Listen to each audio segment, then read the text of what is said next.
আশা কৰিছোঁ আপোনালোক সকলোৱে ভালে কুশলে আছে। মই অম্লান পুনৰ আপোনালোকক স্বাগতম জনাইছোঁ ষ্টাডি উইথ অম্লান ইউটিউব চেনেলটোলৈ।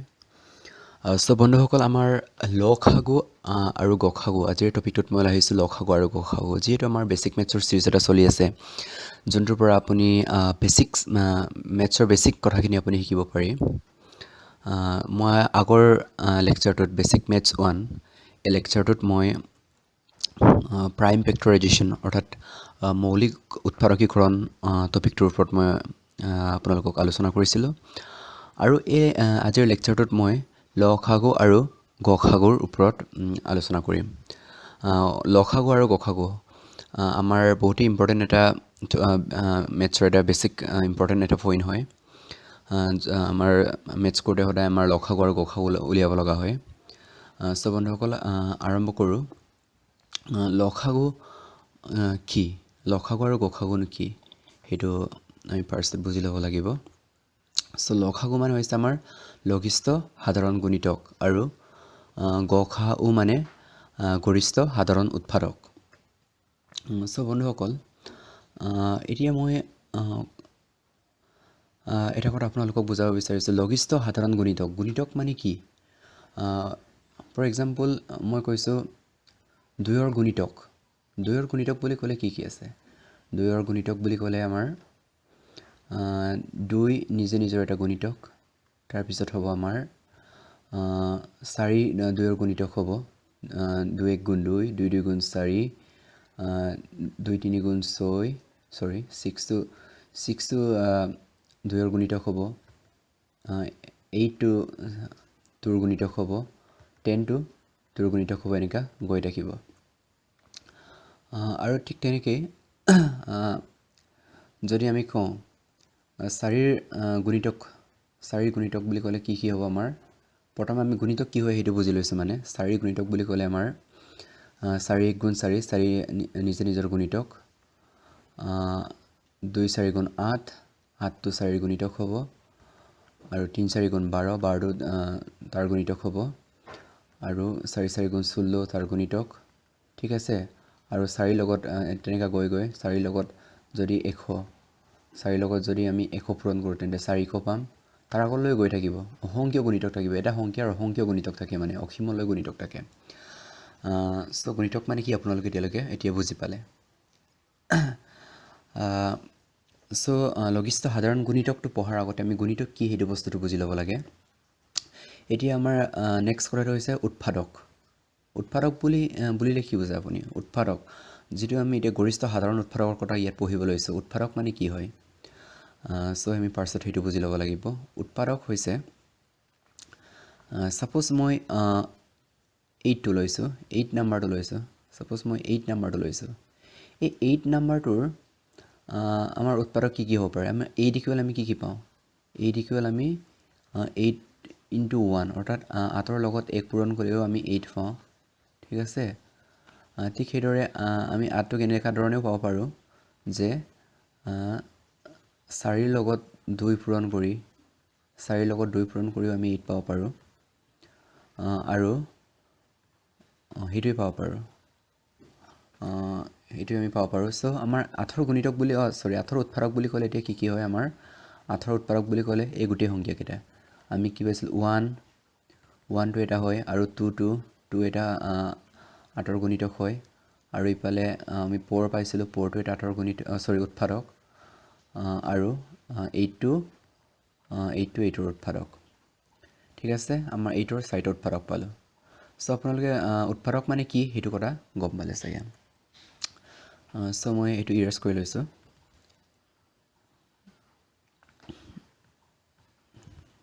এইকেইটা মই মুচি লৈছোঁ আপোনালোকৰ সুবিধাৰ কাৰণে।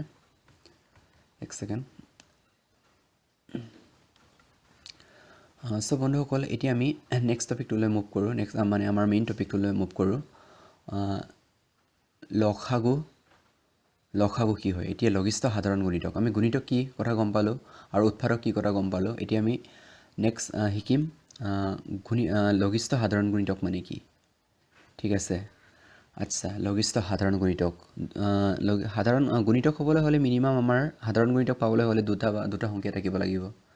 ঠিক আছে। বা 3টা সংখ্যাৰ সাধাৰণ গুণিতক থাকিব পাৰে, বা 4টা সংখ্যাৰ ভিতৰত এটা সাধাৰণ গুণিতক থাকিব পাৰে সো আমি উদাহৰণস্বৰূপে 2 আৰু 3 টো লোৱা হ'ল উদাহৰণস্বৰূপে আমি 2 আৰু 3 টো লোৱা হ'ল সো আমাৰ টুৰ গুণিতক কি হয় টুৰ গুণিতক এটা যদি আমি চাওঁ টুৰ গুণিতকটো হৈছে আমাৰ টুৰ গুণিতক এটা হৈছে আমাৰ 2 1 গুণ 2 2 নিজে নিজৰ গুণিতক 2 2 গুণ 4 আৰু ইফালে আমি পাইছিলো 8 আৰু 8 8 8 আৰু আমাৰ আছে 8 10 তেনেকা গৈ থাকিব 12 10 12 14 16 তেনেকা আমাৰ গৈ থাকিব সো আৰু এতিয়া আমি 3 ৰ গুণিতক কেটা চাওঁ 3 ৰ গুণিতক কি আছে 3 ৰ গুণিতকটো কেটা হৈছে আমাৰ 3 ৰ গুণিতক কেটা 3 নিজে নিজৰ গুণিতক 3 1 গুণ 3 3 2 গুণ 6 ঠিক আছে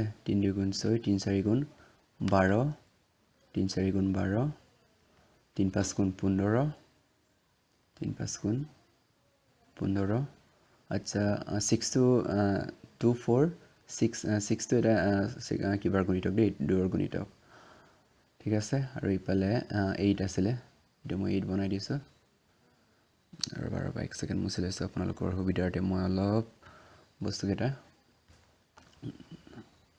আঠৰ গুণিতকটো সৰি 2 ৰ গুণিতকটো লিখি লৈছোগে 2 ৰ গুণিতক কেটা আমাৰ 2 আছিলে 4 আছিলে 6 আছিলে 8 10 এনেকা গৈ থাকিব সো বন্ধুসকল এতিয়া লঘিষ্ঠ সাধাৰণ গুণিতক এই দুটাৰ মাজত সবচে সৰু লঘিষ্ঠ মানে একদম লিষ্ট ভ্যালুটো ন লিষ্ট কমন মাল্টিপল বুলি কয় ন এলসিএম টো আমাৰ কি হয় লিষ্ট কমন মাল্টিপল সবচে কম ভ্যালুটো অৰ্থাৎ লঘিষ্ঠ সবচে কম মানে ইহত দুটাৰ মাজত সমান কোনটো গুণিতক আছে এইটো আমাৰ লঘিষ্ঠ সাধাৰণ গুণিতক এইটোৰ ক্ষেত্ৰত আমাৰ 6 2 আৰু 3 ৰ ক্ষেত্ৰত আমাৰ সবচে কম সাধাৰণ গুণিতক কি পাইছো আমি 6 পাইছো আৰু আগলৈ গৈ থাকিলে যেনেকৈ আমাৰ ইয়াত কি আছিল 8 তাৰ পিছত আমি পালো হয় 10 তাৰ পিছত পালো হয় 12 ঠিক আছে তেন্তে আমাৰ 12 টো এটা সাধাৰণ গুণিতক হয় ইয়াতো আমাৰ 12 আছে আৰু ইয়াতো আমাৰ 12 আছে 12 টো এটা সাধাৰণ গুণিতক হয় কিন্তু আমাৰ লঘিষ্ঠ সাধাৰণ গুণিতক সবচে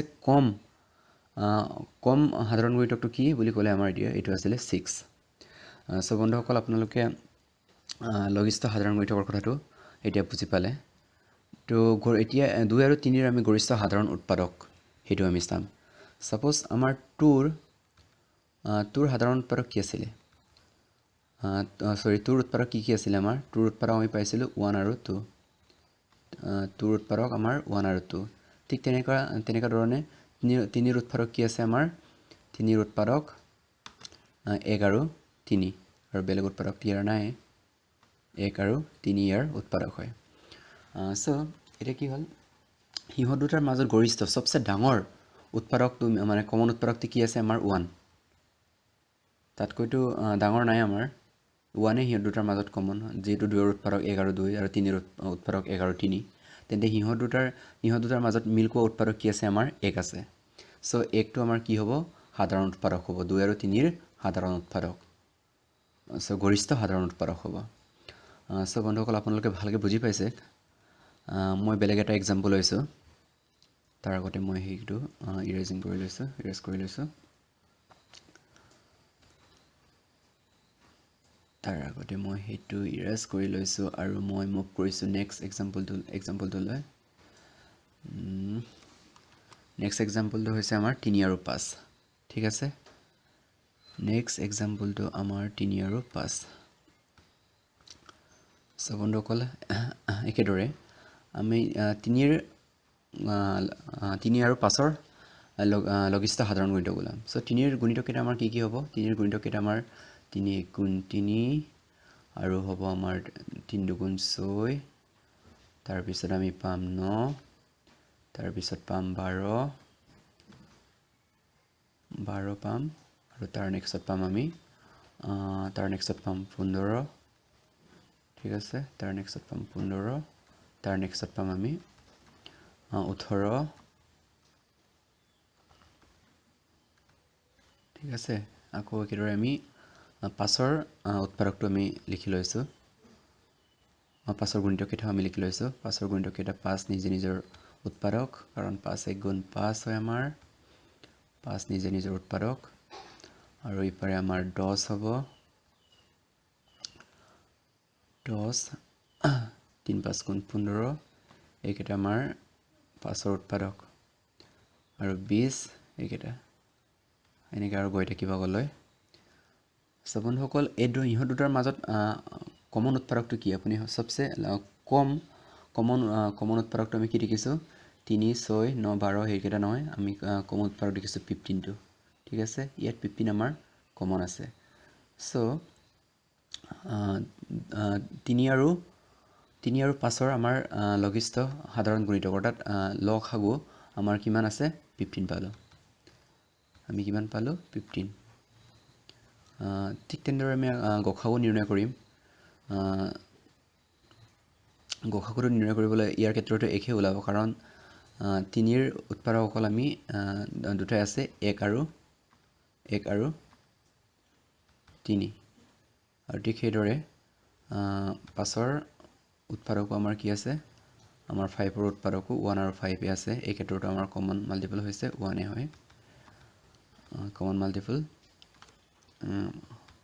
সৰি এই ক্ষেত্ৰতো আমাৰ কি হ'ব সাধাৰণ উৎপাদক গৰিষ্ঠ সাধাৰণ উৎপাদকটো আমাৰ 1 হ'ব ঠিক আছে সো বন্ধুসকল মই এতিয়া এই সৰু নাম্বাৰ কেইটাৰ ক্ষেত্ৰত এইদৰে আমি ওলাব পাৰোঁ কিন্তু যদি সেই সংখ্যাকেইটা বহুত ডাঙৰ হয় তেন্তে আমি সেই পদ্ধতিৰে এইবোৰ আমি নিৰ্ণয় কৰিব নোৱাৰোঁ সো সেইটো ক্ষেত্ৰত আমি প্ৰাইম ফেক্টৰাইজেশ্যন ইউজ কৰিব লাগিব লঘিষ্ঠ সাধাৰণ গুণিতক সো বন্ধুসকল নেক্সট ভিডিঅ'টোত মই সেইটো বুজাই আছোঁ কেনেকৈ প্ৰাইম ফেক্টৰাইজেশ্যন ইউজ কৰি কেনেকৈ লসাগু আৰু গসাগু নিৰ্ণয় কৰিব লাগে মই সেইটো নেক্সট ভিডিঅ'ত আপোনালোকৰ লগত আলোচনা কৰিম সেইটো ভিডিঅ'ত মই আপোনালোকক লসাগু আৰু গসাগু কি সেইটো মই ভালকৈ বুজাব পাৰিছোঁ বুলি আশা ৰাখিছোঁ সো আপোনালোকেও ভালকৈ ভিডিঅ'টো চাওক আৰু কেইটামান সংখ্যাৰ নিজৰ লসাগু আৰু গসাগু নিৰ্ণয় কৰিবলৈ শিকক সো ধন্যবাদ বন্ধুসকল আজিৰ ভিডিঅ'টোত ইমানেই নেক্সট ভিডিঅ'টোত লগ পাম প্ৰাইম ফেক্টৰাইজেশ্যন টপিকটোৰ ওপৰত